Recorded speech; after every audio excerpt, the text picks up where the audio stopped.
పిల్లల్లో క్యాన్సర్ వచ్చింది అనుకుందాం. సాధారణంగా what is the average cure time? ఎన్ని సంవత్సరాల్లో పూర్తిగా అది నయం? అంటే మీరున్నారు ఇప్పుడు 90% క్యాన్సర్ మనం క్యూర్ చేయొచ్చు అని చెప్పేసి. సో పిల్లగానికి ఏదో సపోజ్ 3, 4, 5 ఏళ్ళలో క్యాన్సర్ వచ్చిందని మనకు తెలిసిన తర్వాత ఎన్ని సంవత్సరాలు పడుతుంది యావరేజ్గా టు క్యూర్ 100%? ఫర్ ఎగ్జాంపుల్ ల్యూకీమియా తీసుకుందాం. ALL అనేది కామనెస్ట్ క్యాన్సర్ ఇన్ చిల్డ్రన్ కాబట్టి ఆ ఎగ్జాంపుల్ తీసుకొని వీ కెన్ టాక్. సో ఈ జబ్బు బ్లడ్ క్యాన్సర్ అంటాం.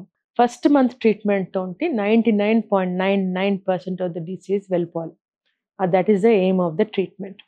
ఆ వెళ్ళిన డిసీజ్ మళ్ళీ వెనక్కి రాకుండా చూసుకోవాలి. సో సబ్సిక్వెంట్ ట్రీట్మెంట్ అంతా అది బ్యాక్ రాకుండా ఉండడానికి.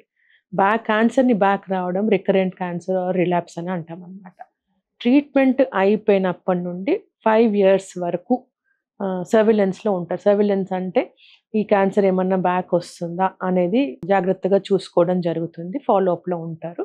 5 years వరకు ట్రీట్మెంట్ అయిపోయిన డేట్ నుండి 5 years వరకు క్యాన్సర్ లక్షణాలు కనపడకపోతే అది మళ్ళీ బ్యాక్ రానట్టే లెక్క. So 99.9% of the times back రాదు.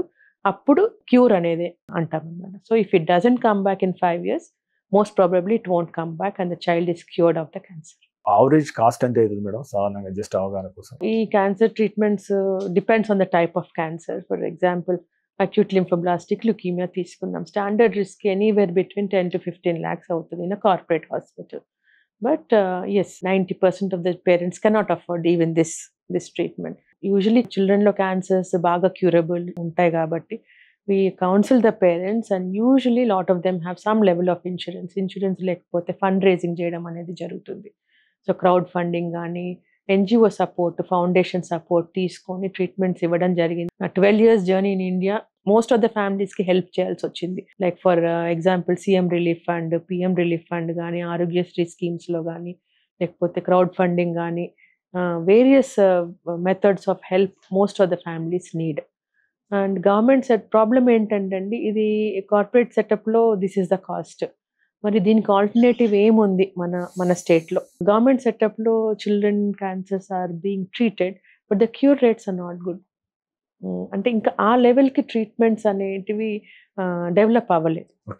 అంటే ఫెసిలిటీస్ అనేటివి డెవలప్ అవ్వలేదు. బట్ లాట్ ఆఫ్ ఎఫర్ట్స్ జరుగుతున్నాయి, డెవలప్ అవ్వచ్చు in future. So either they have a government hospital or a corporate hospital. Middle setups అనేటివి లేవు.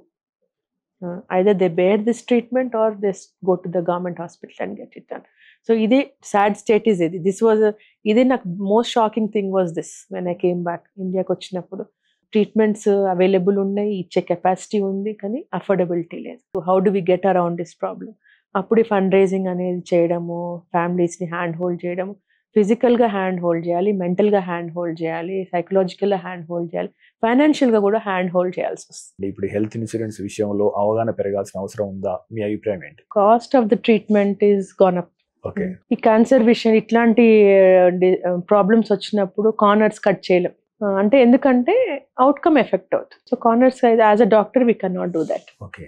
దానికంటే మంచి ఇన్సూరెన్స్ తీసుకోవడము, ప్రిపేర్డ్గా ఉండడం better always. Okay. Preparation is the key. So average standard risk నేను 10-15 lakhs ట్రీట్మెంట్ ఖర్చు అవుతుంది అని చెప్పాను. ట్రాన్స్ప్లాంట్ చేయాల్సి వస్తే 25-30 lakhs వరకు అవుతుంది. లేదు కొన్ని సాలిడ్ ట్యూమర్స్కి 20 lakhs వరకు కావచ్చు. హై రిస్క్ ల్యూకీమియాస్కి 20-25 lakhs వరకు కూడా కాస్ట్ కావచ్చు, depending on the side effects. మంచి హెల్త్ ఇన్సూరెన్స్ మీకు వీలవుతే minimum I would say at least, నన్ను అడిగితే నేను చాలా హై ఫిగర్ చెప్తాను, కాకపోతే అట్లీస్ట్ 15-20 lakhs అన్న ఫ్యామిలీ ఇన్సూరెన్స్ తీసుకోవడం అనేది చాలా ఇంపార్టెంట్ అండి. అఫోర్డబిలిటీ ఉంటే ఇంకెక్కువ తీసుకోండి. మీరు తీసుకునే అదే మందులు, అదే నాణ్యమైన మందులు, కానీ సగం ధరకే. అవును, మెడ్ ప్లస్ బ్రాండ్స్ పై 50-80% తగ్గింపు.